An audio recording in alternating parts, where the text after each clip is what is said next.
Good day and welcome to GMC TV. We will be discussing a special program today on antimicrobial resistance, which has become a threat globally, in the health sector, in the environment, across all sectors.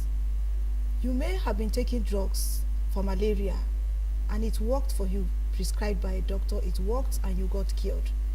But subsequently, those drugs that you were taking stopped working. And then you begin to ask yourself, what is wrong with you? The malaria has stopped, the malaria has not stopped, you continue having malaria. It has stopped, the drugs stopped working. And sometimes you begin to think, is it your village people? What is actually wrong with you? Today we'll be discussing on why is this problem reoccurring.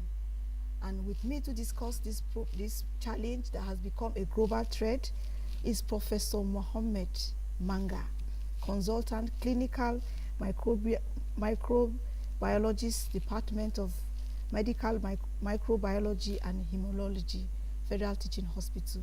Prof, you're welcome. Thank you very much. Thank you for having me. Prof, why is it that the drugs people take in the past, people experience in the past that worked for them, stopped working? And the sickness keep reoccurring off and on without resisting to drugs. Why is that? Yeah, thank you very much. And let me start by appreciating you for this opportunity to discuss this very important topic, which actually is a global one and is timely. And there is dear need for awareness and information passed across to everybody. Back to your question. When you say drugs fail to work in the same manner they used to work in the past, I believe you are making reference to the antimicrobial agents in this context. And to start with, we need to know what are these antimicrobials. Antimicrobials is a term also in some instances referred to as anti-infectives. I mean anti-infective agents, and is a broader term that encompasses all drugs that are used in the treatment of infections. And infections are caused by microorganisms, and microorganisms broadly are classified into four. We have bacteria, we have parasites, we have viruses, we have fungi. So collectively, drugs that are used against any of these groups is referred to as an antimicrobial agent. So we have antibacterial agent or agents, and we have antiviral agents, we have antiparasitic agents, we have antifungal agents. And in all of them, we now have resistance. So there is antimicrobial resistance across board, even though it is far more pronounced in the context of antibacterial agents, but still very, very significant and relevant in all the other classes. And now go back to history, memory lane. Before the development or before the discovery of antibiotics or antimicrobial agents, man has been afflicted by infections and infectious agents as etiologies or causes of diseases.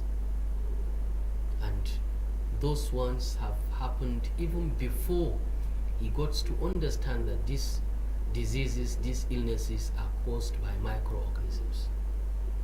Like malaria, for instance.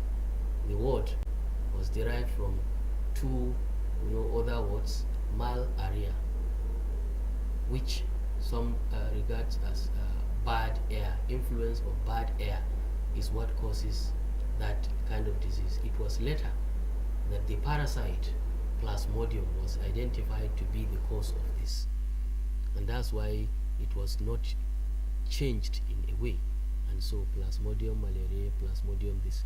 So it has been there prehistoric, because microorganisms, scientifically it is believed, occupied the earth even before human beings. So we have lived with them, we live with them, will continue to live with them, and majority of them are not harmful. A few are the ones that are responsible for all these diseases. So when anti-infective agents were discovered, antibiotics were discovered, even the people, the initial scientists that discovered these antibiotics actually conceptualized the possibility of the development of resistance as a result of misuse and abuse. If you take the prominent antibiotic penicillin, discovered by Alexander Fleming, he actually, while receiving an award in the 40s, mentioned that a time will come when somebody will underdose himself of that penicillin and render the drug useless. And that is based on lack of information also. So these drugs, is not that they fail, but it is that these antibiotics resist. I hope you are getting the difference. Yes. That's why they did not say antimicrobial failure, but they said antimicrobial resistance. It is not the antibiotics that are resisting something, or the antimicrobials that are resisting, but rather the organisms that are being treated are resisting the effect of these antibiotics. And that means the desired benefit of using these antibiotics will be missed, will be lost. And what does that translate into? It means if someone has a disease or an ailment as a result of this infectious agent, and you give him this same antibiotic, it's no longer going to work. And if that is what will kill him, then it means you watch him helplessly dying because your drugs can no longer give that effect. And that is the danger. And that is, I think, a brief background of what this resistance is and how it started. But there are different mechanisms through which microorganisms develop resistance against antibiotics or antimicrobials generally. There are different mechanisms, but I think this is just the background of the on the question you asked. Let me know if you need any additional clarification. So what causes antimicrobial resistance, and how does the misuse? Now, antimicrobial resistance, you can classify, it's classified into intrinsic or acquired. What we mean by intrinsic is inbuilt, something that this microorganism automatically came with that trait, with that attribute of resisting the effect of this antibiotic or this antimicrobial. So its intrinsic is inbuilt, and that's why this kind of antibiotics, you don't even use them against this particular bacterium, for instance, or this particular virus or parasite or fungus. For example, there is a microorganism we call Pseudomonas.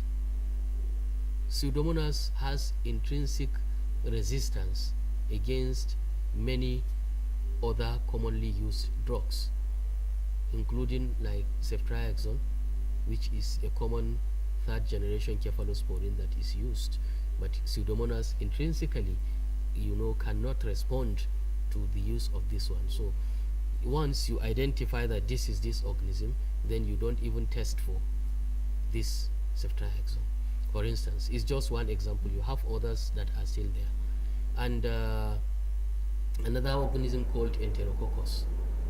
Enterococcus has intrinsic resistance to all these cephalosporins. So from cefuroxime, ceftriaxone, ceftazidime, cefepime, all of them cannot have any effect on enterococcus, and it is also a known pathogen particularly, and so that is intrinsic resistance, and that one we don't really have any role to play in the development of that resistance, because it's genetic, is passed from one generation to the other, you know in the process of reproduction by those microorganisms, and so they acquire it as in from their parents. The humans acquire from No, the microorganisms Okay. get it from their parents. Yes. It is genetic for them not to respond to these antibiotics, so that is intrinsic. Even from the onset. Even from the outset, you have some like that.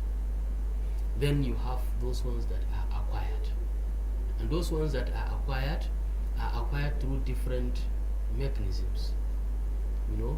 Genetic materials that are transferred from one bacterium to the other, and they are used as a means of enhancing survival and making them, of course, even the microorganisms, the reason why they resist is they also want to survive.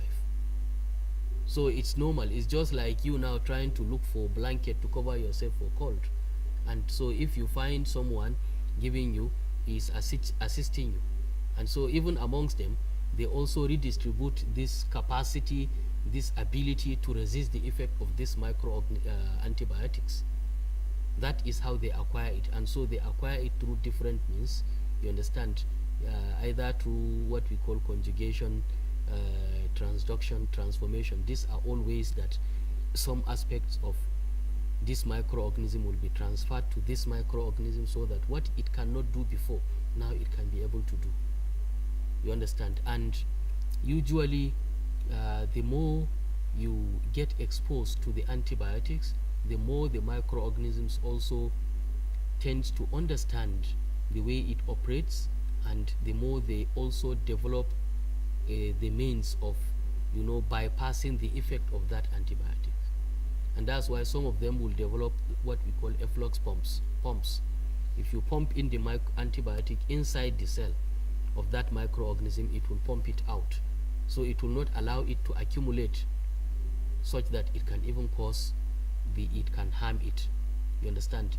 Or it can change, the, if I say the word, like you now have known, just let me give you this general example.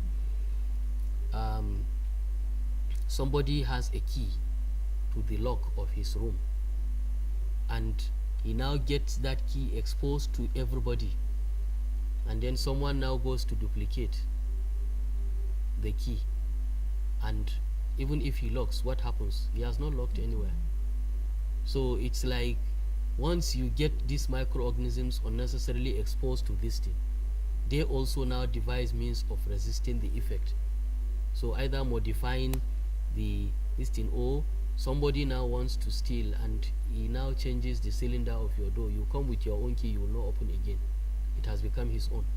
So, sir, the issue of exposure has to do with the patient or the doctor or the caregiver? Is everybody. Now, going back, microorganisms are everywhere. Everywhere. In the human body, the microbial cells are more than his own somatic cells in number. So on the skin, you have millions and millions of these microorganisms. In the mouth, you have millions and millions of these microorganisms. In the stomach, in the intestine, you have billions of these microorganisms, and that is like that. So on the surface like this, now you have microorganisms. In the body, in the water bodies, you have microorganisms. Anywhere you have them, even in the air, some of them. And so now the issue is that exposure to antimicrobial can happen at any level. Anybody that is sick, taking antibiotics, is not only going to be exposing these infected cells to the microorganisms, or is not going to affect only exclusively the microorganism that is causing the illness, but is also going to have effect on the others that are normal, and so they get exposed to this antibiotic. So that means it doesn't matter how he gets this drug, whether it is prescribed, whether it is not prescribed, it's still going to have a similar effect. The only thing is, if it is prescribed, it is more likely going to be narrowed towards where exactly he needs it to go to, and that he can take it based on the fact that he needs it, and when it is no longer needed, it will be stopped. So the exposure is now misuse and abuse is something that happens more frequent, and it happens even when there is no proper indication. And so the hallmark or the background is the exposure of these drugs, these antibiotics or these antimicrobials, to these agents, so that they become aware of how they act, how they work, and they develop resistance against them. So you have misuse and abuse now at different levels, But the one that is more worrisome is the fact that anybody, anywhere, can buy antibiotics or antimicrobials without necessarily knowing why he needs to take them, and in the process now expose his own body flora to this and makes them develop resistance. And when they develop resistance, even if at that time they don't cause disease for him, whenever there is any problem that will move these organisms from one area to the other, they tend to cause diseases far more. And this is not restricted to only human health, it expands or extends into the animal world. And so people in poultry setting in particular, and or other animal husbandry that are using antimicrobials anyhow, sometimes even for fattening, not just for treatment of diseases in the animals, but people use it even for prophylaxis that is never indicated. That means they want to protect or prevent what is not existing or what has never existed. And in the process now, these animals also have their own flora, and they get exposed to these microorganisms, and what that means is that they develop resistance against this microorganism. And so once you have one that is a resistant one and is in a particular animal, remember, the microorganisms do not have walls or barriers. If you get to now the poultry farm as a human being, the microorganisms don't care whether this one I was in the last 1 minute inside a poultry, now I cannot move into the human being.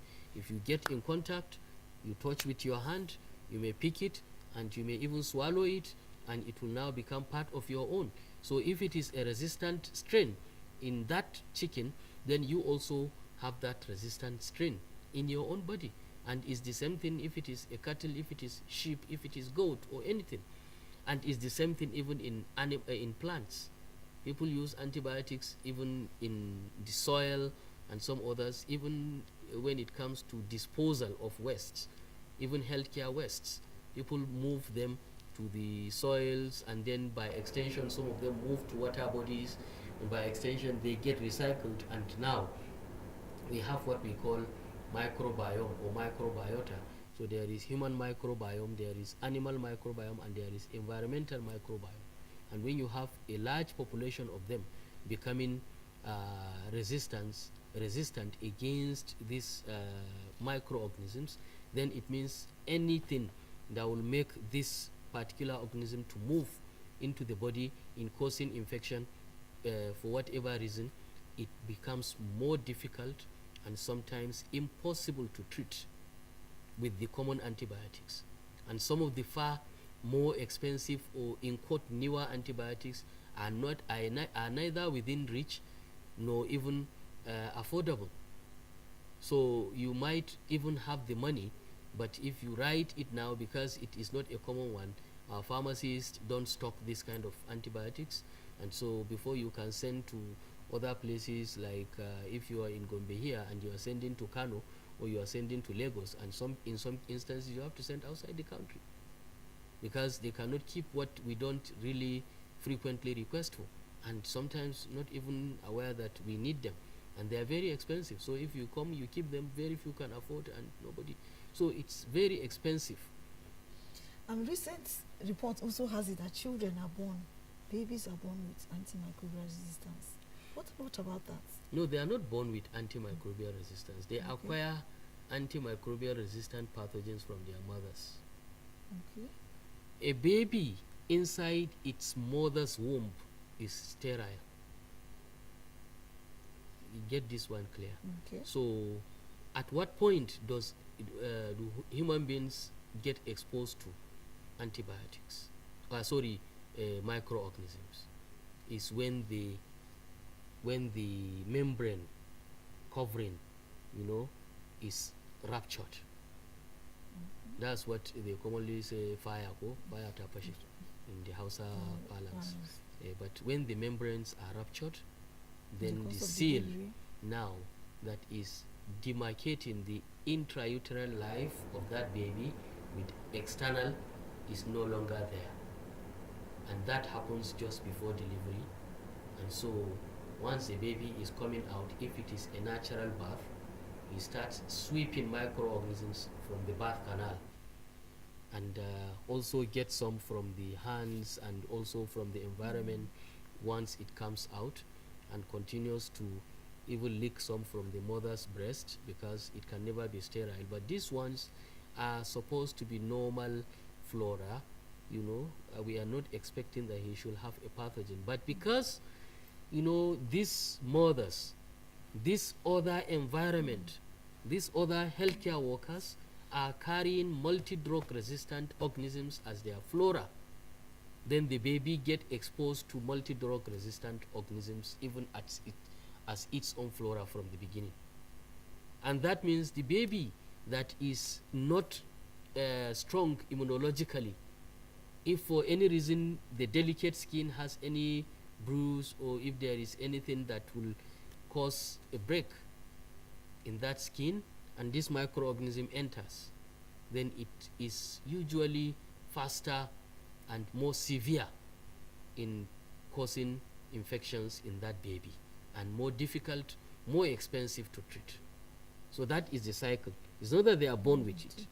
No, they acquire it immediately they come out of into the world, and they acquire those resistant ones because already the environment, the parents and the caregivers, healthcare workers, everybody is actually carrying these multi-drug resistant organisms either in the hands, the skin, or anywhere. Okay, Prof, we'll go on a short break, after which we'll continue discussing on antimicrobial resistance, which has become a global threat. Thank you.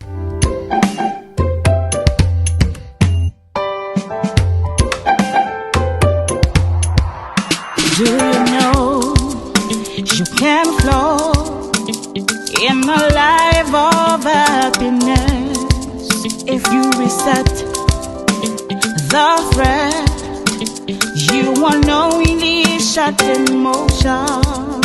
Every time you abuse the correct use of prescription, you are causing resistance of antimicrobials. When you feel uncommon symptoms, run a test and see a doctor. Don't misuse your medication to enjoy your life for freedom. Make sure to use the right dose and at the right time for prescription. That way your treatment is right, as you will have completion. He's an arrow and a threat to humanity. AMR is a danger and a threat to everything. AMR is an arrow and a threat to humanity. AMR is a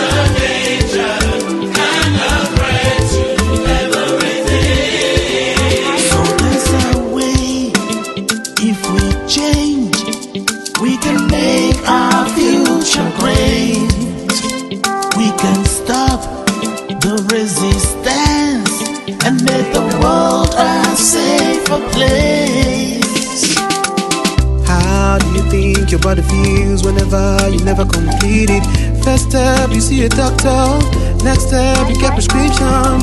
Use it, don't stop till it's finished. Use it, don't stop till it's finished. 1, 2, Go to the doctor. 3, 4, Get your prescription. 5, 6, Get your medicine. 7, 8, Take your medicine. 9, 10. Reach your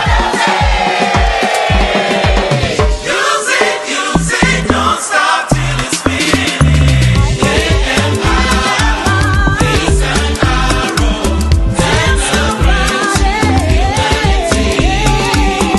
AMR is a nation and a branch in everything.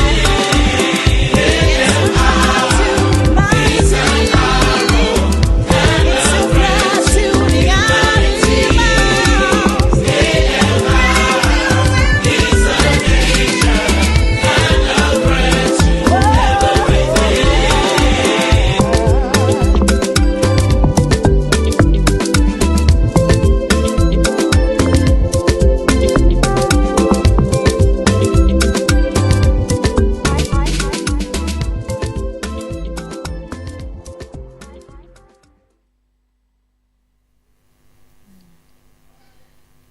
You're welcome back.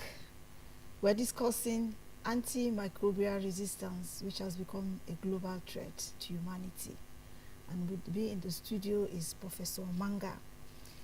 We'll continue, sir. How does AMR impact the treatment of common illnesses like typhoid, malaria? Well, AMR impacts on all infections at this point. The only thing you can say is infections that are supposed to be simpler to treat are now becoming more expensive, more difficult, or impossible to treat. You gave example with typhoid. Typhoid is caused by Salmonella typhi, which is a bacterium that is responsible for that infection. And it also develops resistance against the commonly used antibiotics. And that means the cost of treating it with cheaper, readily available, affordable antibiotics is no longer possible when there is antimicrobial resistance. And so what happens now? 2 things or 3 are likely to follow. One is that the patient, the caregivers, the healthcare facility will spend more in managing these diseases. Second, spending in terms of purchasing higher, more expensive antibiotics. Then the second one, to spend more time in the hospital, because it means somebody that is supposed to be taken care of in 2-3 days with a basic antibiotic that is readily available will now spend more days, weeks in the hospital. And so again, what that means is that this patient is going to spend more paying for hospital bills, from additional investigations, from payment for accommodation in the hospital, bed fees. He will have to pay extra, and he will be away from his routine or regular jobs for more number of days and or weeks. And so these are the consequences of antimicrobial resistance. But the worst is when this same infection, now could not be treated even with the higher or more expensive antibiotics.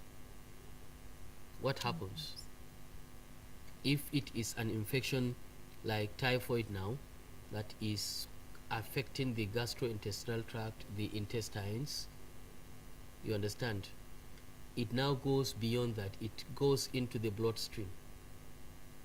And from there, because what you are supposed to use in stopping the spread as in continuous proliferation of this microorganism, has failed, and that is the antibiotic. So it now has the chance to continue multiplying and gets into the blood. From the blood, it can get to all other organs. So it can get to the liver, can get to the brain, can get to the kidneys, it can affect the lungs, it can affect virtually all organs. And so there will be multi-organ failure. And once this happens, you know, the next thing is the final one, which nobody wants, is you lose the patient and the patient dies. So that does not stop here, because you have lost this patient, but because already this person or this organism has developed that resistance, if there is no proper infection prevention or control, and this same microorganism is transferred from this patient, whether dead or alive, to another one, that one is going to face the same challenge, the same threat, the same problem. And it does not stop like that. Even if it is a caregiver, a patient relative that got exposed to this same microorganism, you can take it back home and infects the children or infects other people at home. And so it is a cycle, it is a cascade that continues, and the impact will continue. So I think that is just a brief way of explaining the impact or the consequences when you have an antimicrobial resistance, and the example you gave is typhoid. And it applies the same way if you are dealing with malaria. Malaria, you commonly use some available anti-malarial agents. Now, because of resistance, the first line or so can no longer be used. And that usually happens after you have tried it, or you have, especially for malaria, we don't do resistance testing. You know, unlike the bacteria, commonly, it's not that it is not available, but it's not routinely done. So commonly we do resistance, we do antibiotic susceptibility testing for antibiotics, that's antibacterial agents, and we get to know that this particular antibiotic can be used for this or against this microorganism. That is not the case when you're talking about the antiparasitics, especially because it's not routinely done. The same thing, we don't routinely do antifungal testing, even though it is being advocated, and likewise antiviral is still something that is happening.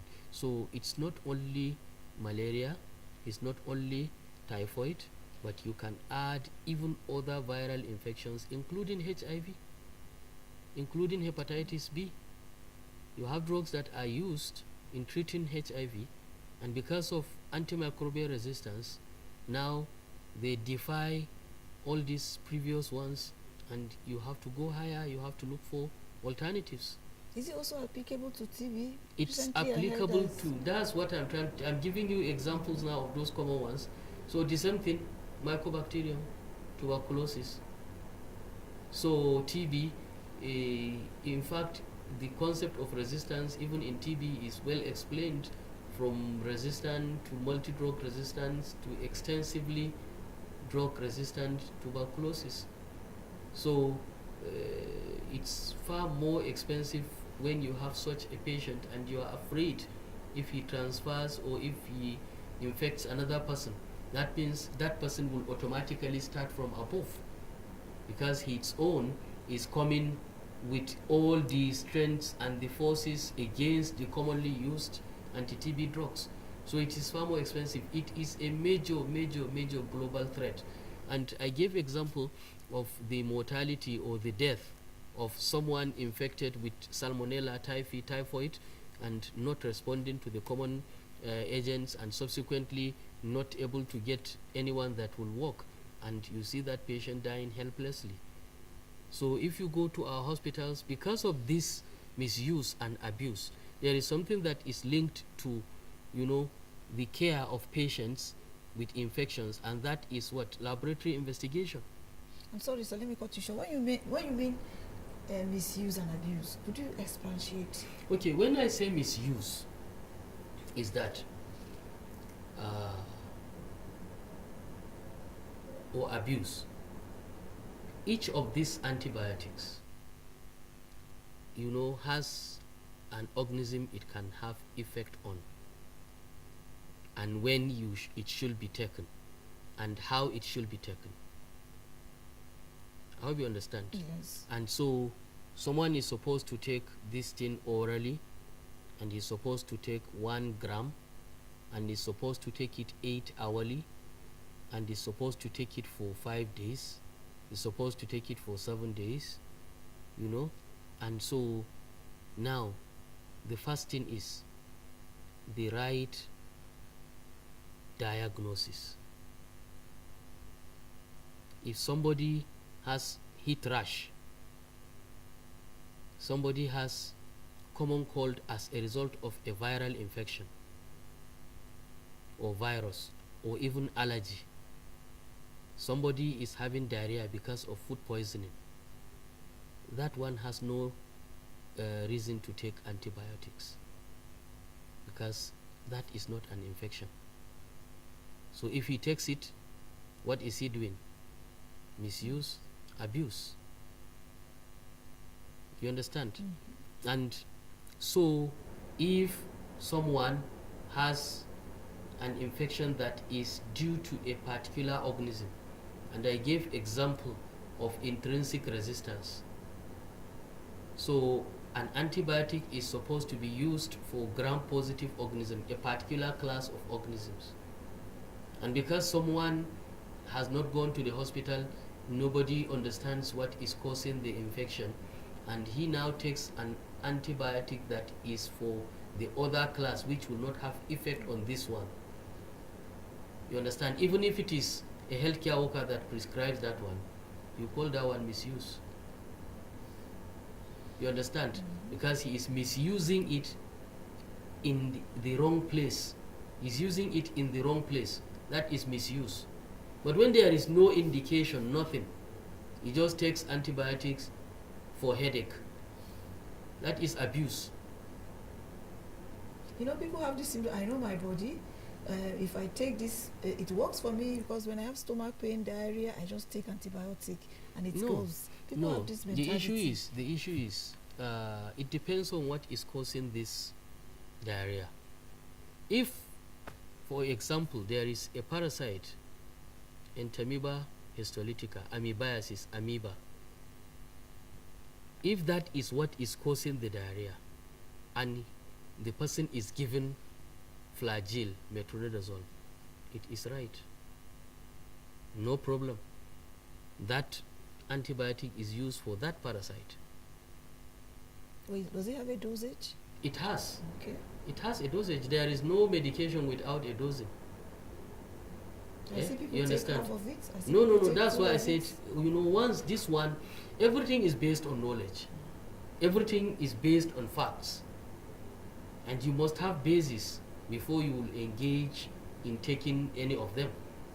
So if someone now just takes Flagyl or metronidazole for every diarrhea or every diarrheal disease, you know that that person is exposing his body to this one. And remember what I said in the beginning, taking the Flagyl is not going to just like get into the body and go out without any impact, even though it has not affected or impacted or made any input on the diarrhea, but is still going to kill some of the person's own body flora. And if those ones that will be killed are those ones that are susceptible, and those ones that can be Susceptible, please. yes, what I mean by susceptible, those ones that this antibiotic, this drug can have effect on, because there are some that it will not affect. And so what does that mean?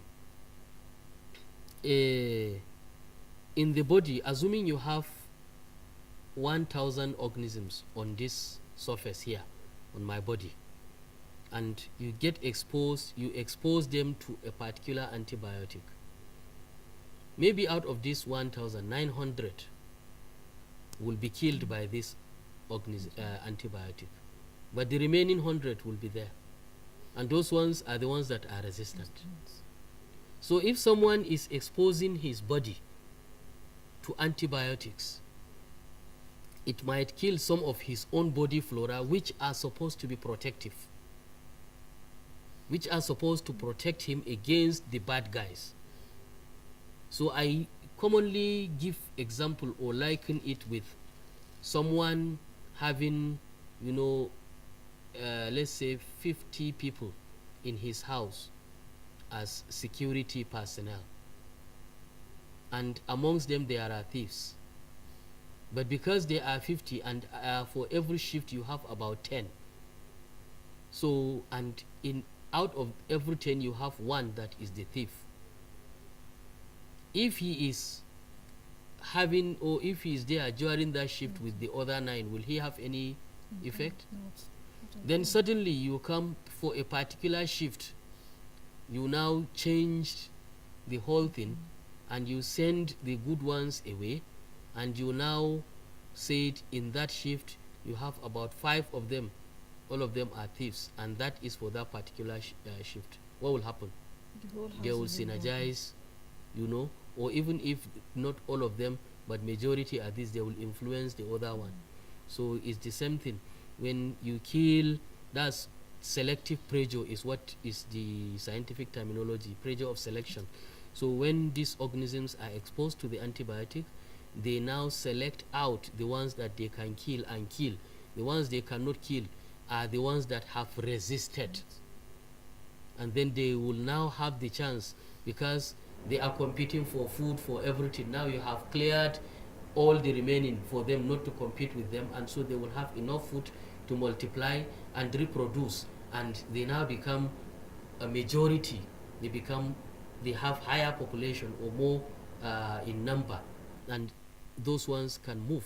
So it's the same thing. So somebody getting exposed to broad spectrum antibiotics, for instance, that's why women, someone will have maybe some physiological changes in discharge, and then because of that discharge that is normal and is likely to go on its own, then she hurriedly takes antibiotics. Then she now alters her own flora in the genital tract, in the private part, and those ones now kill the common ones that are supposed to balance the whole place, and in the process now allow for the over proliferation and multiplication of some other groups, and that now makes her to have more discharge in a terminology that we call bacterial vaginosis.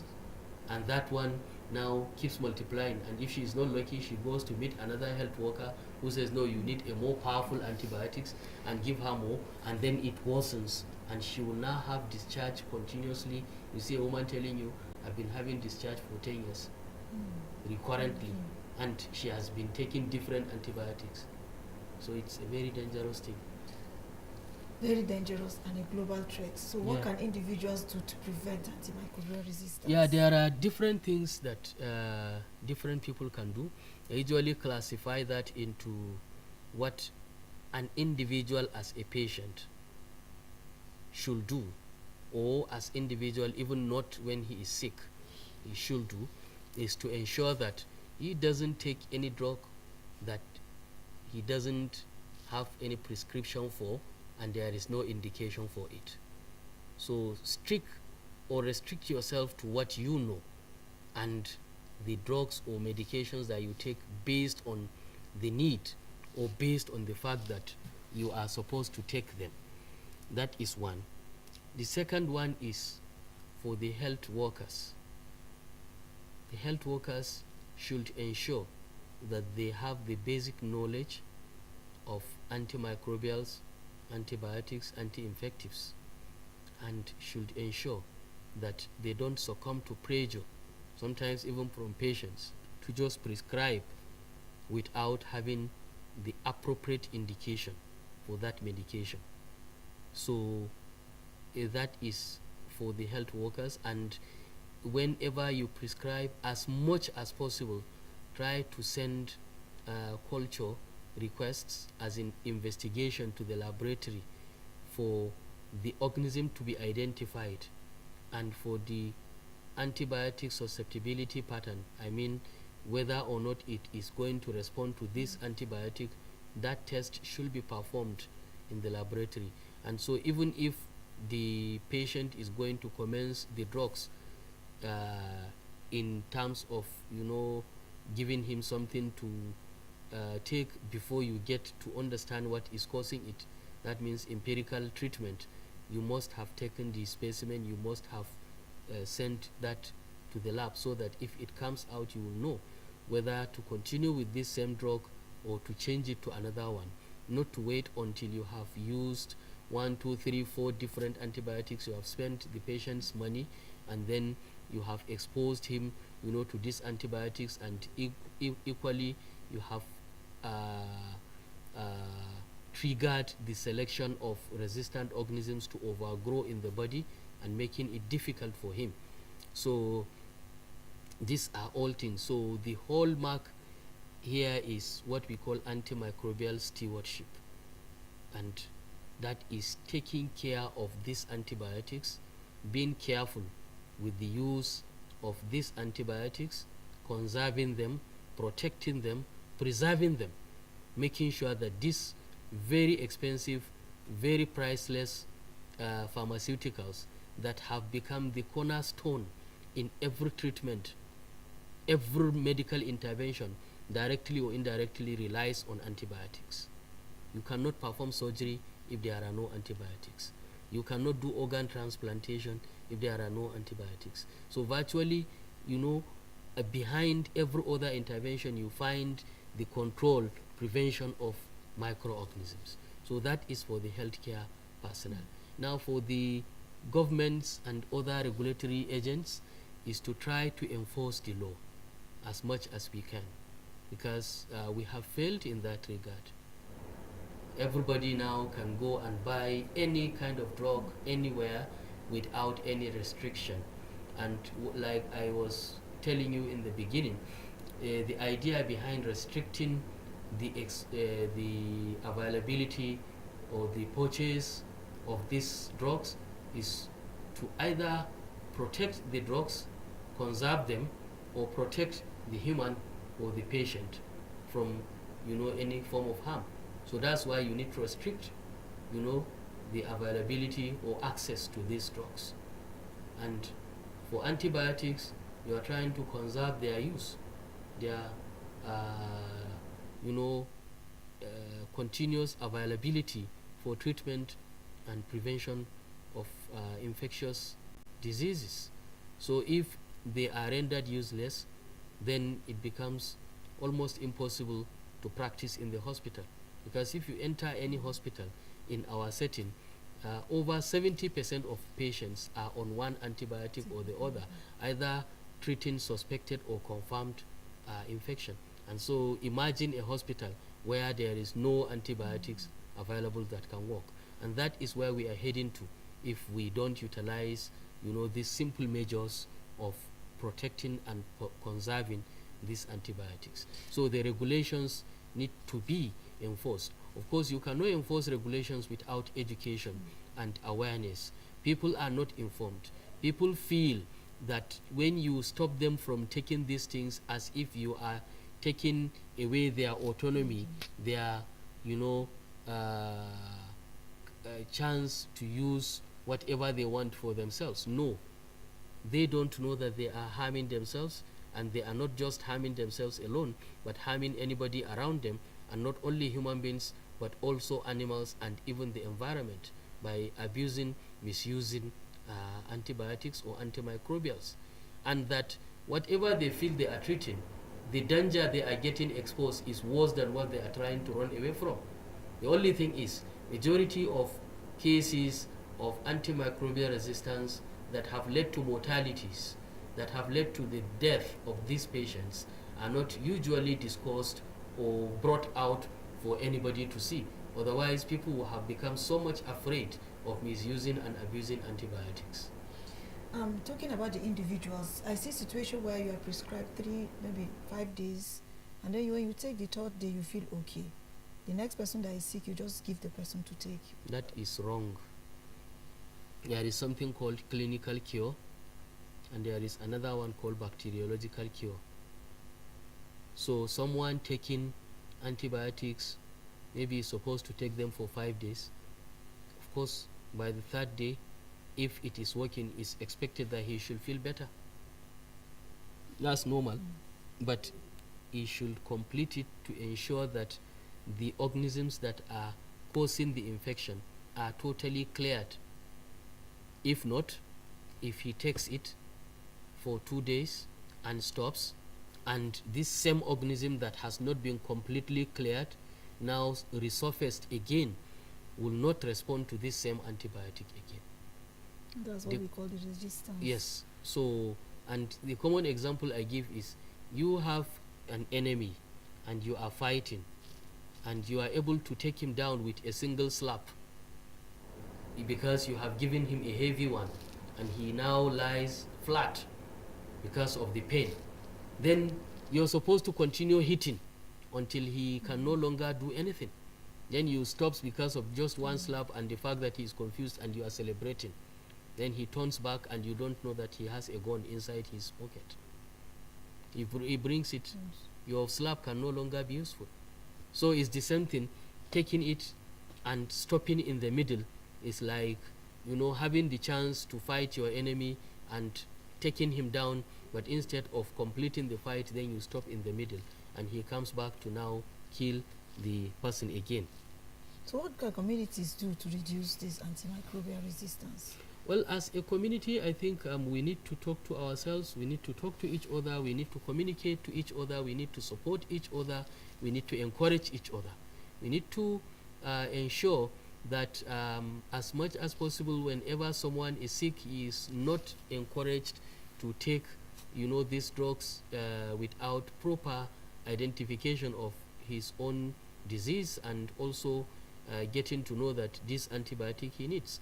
And if someone is sick and he truly needs treatment, the community can assist by supporting each other in ensuring that someone, even if he cannot afford, you support each other in ensuring that he takes the appropriate dosing.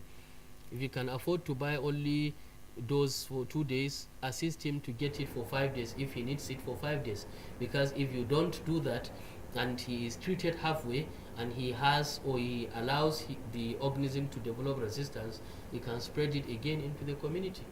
And so we need to encourage ourselves and encourage each other that we don't allow the rampant selling and patronage of these outlets that are not necessarily supposed to give us what we need. And so these are all things, but I think the mainstay or main pillar in that is awareness. So the community needs to support each other by ensuring awareness and also encouraging each other in terms of making sure that the information on what is good about how to stop misuse and abuse of antibiotics is spread and is passed across from one person to the other. And we should discourage use of these things even in animals, and also make sure that we dispose of our wastes correctly, particularly those ones that have some outlets, either small clinics or so in the community. Please don't just throw out hospital wastes anyhow and get people exposed to some microorganisms that are multi-drug resistant. And before we end this program, Prof, tell us your message. What do you want the people to do to protect themselves from this antimicrobial resistance that have killed millions of people across the globe? Well, what I want to say from a general perspective is, let us know about it. That's just what I will say, because all the other messages, all the other efforts will find their roots in knowledge, awareness about the disease or the problem itself. So let us know more about it. And how do we do that? Is by encouraging general awareness fora and also encouraging people that are informing us about, these microorganisms, and not passing some negative information, about the positive ones, that is countering the good information that is being passed across. So for the general populace, first, know about the fact that antimicrobial resistance is real. Even though we cannot see the microorganisms, they are there. There are different ways. For anybody who doesn't know that microorganisms exist, let him try to smell his own mouth after maybe closing it for 3 hours, maybe following a meal that contains some meats or so, and he has not cleaned everywhere. He will feel the smell. What is causing that smell is the microorganisms that are within the oral cavity in the mouth. And so they are there. And we cannot claim not to have seen someone with an infectious process bringing out pus. After surgery, sometimes these stitches, gaping, giving way because microorganisms have entered and have infected the surgical site. It is true. And nobody will say he has not seen someone with a very difficult to control disease with fever, spiking up to 40 degrees centigrade in a patient. These are all telling you that you have infections and that microorganisms are real. And now virtually everybody will be aware that at one point or the other you have seen someone taking antibiotics and having them changed because they have failed to give that desired effect. And there are instances that after changing from one antibiotic to the other, from one to the next, and that eventually the patient dies because maybe some of them subsequently have failed to make urine, some of them subsequently have become confused because the organism has entered the nervous system, it has entered the brain. Some of them, could no longer breathe well because it has affected their lungs. Some of them will have intubation, many things. Some of them will be on oxygen.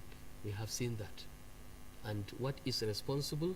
It is partly failure of antibiotics to work against common infections. And so it is something that is a cumulative one. It starts with the person who buys Ampiclox for headache, somebody who buys a 15 naira Ampiclox to just pour on his wound without necessarily having any need for that, and getting his own body exposed to these microorganisms, to what happens even in the hospital when you overuse antibiotics without having any laboratory support, any backing to understand what you are treating, and also now giving it for a limitless period of time, whether in the community or in the hospital. People take antibiotics for weeks without changing it. People take antibiotics or prescribe antibiotics and forget, even in the hospitals sometimes. And so you're supposed to keep reviewing, you're supposed to understand when there is need to stop. And so up to the highest level that even someone will be in ICU, and you have to make sure that you know what you are treating. So it is across board in human, animal, and the environmental health, and it is across board within the community and the hospital setting. The hospital setting, from primary healthcare, secondary healthcare to tertiary, we use antibiotics everywhere. But the message globally is antimicrobial stewardship. It is infection prevention and control. It is patient safety. Ensure that you only use antibiotics when you need to use it, and you stop when you need to stop using it. You are supposed to review and ensure that there is need to continue if you have to continue. So that care, that precaution that is taken in handling these antibiotics is what is referred to as antimicrobial stewardship. and that cuts across for all of them, and it cuts across for both the hospital setting, the community setting, outpatient setting, inpatient setting. Well, anywhere we make sure that we only use it for the right diagnosis, we use the right drug, we give the right dose, we take it in the right duration, and we deliver it in the appropriate route, and we de-escalate or stop when we need to stop. So there are many D's: right drug, right dose, right diagnosis, right duration, right this, right that. So if you do that and everybody does what he's supposed to do, the world will be safer, and our antimicrobials will continue to be useful, and the cost of, healthcare will be brought down to an extent. Thank you, Prof.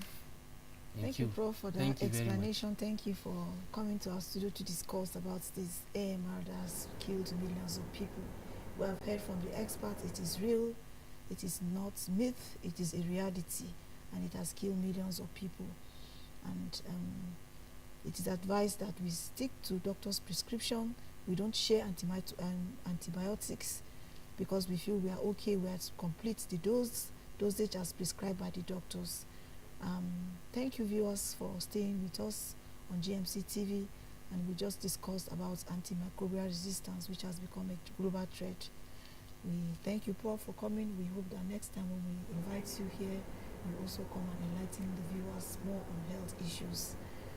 Thank you so much. Stay tuned to GMC TV for more enlightening programs. I am Rebecca Kalekwaina. Thank you.